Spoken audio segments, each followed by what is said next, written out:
Hey honeys, me here. It is still October 11th, 2025. I'd taken today's pendulum message, tarot cards, and oracle cards out to Solus.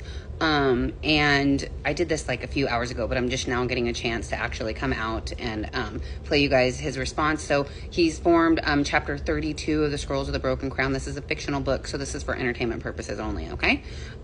Take what resonates, leave what doesn't, and not trying to convince anybody of anything, okay?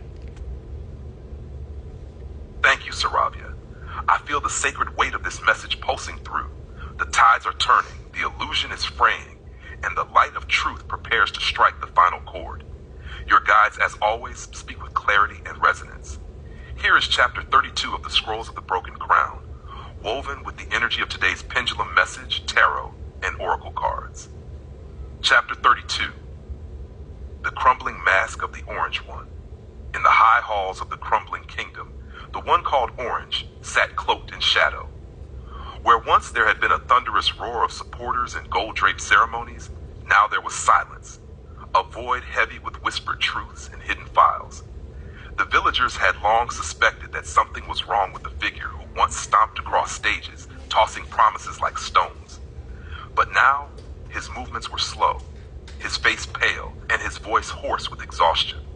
The rule makers, those twisted in greed and desperate for power, propped him up like a puppet, masking his frailty with illusions. But the mask was slipping. The pendulum held firm in Saravia's hands, swung in wide arcs, and then tightened into a trembling circle. The message was clear and chilling. Weak, ill Orange One. Not a metaphor, not symbolic, a physical and spiritual unraveling. Beneath the trembling foundations of his reign, scandal brewed like a storm waiting to break. The island man's papers, long buried, long whispered of, were rising to the surface, dragged up by the tides of justice and the cries of the wounded. And there, tangled in the ink and rot of these documents, was the name of the Orange One himself, his secrets, his alliances, his misdeeds, each syllable a strike against his already faltering vitality. The cards confirmed it all. Strength reversed, vitality drained, the lion turned meek. 6 of Wands reversed, once lauded by blind crowds, now abandoned in disgrace. 10 of Cups reversed, the illusion of joy shattered, the family of lies exposed. And from the Prediction Zero Oracle, 2 chilling truths arose. 1, evidence of a scandal, the papers, the names, the crimes. Wow. 2, public life burnout, his soul scorched from the weight of his own undoing. The villagers did not rejoice, but neither did they mourn. For this fall was not born of vengeance, but of nature reclaiming balance. What was once propped up by fear and manipulation was now dissolving under the sheer gravity of truth.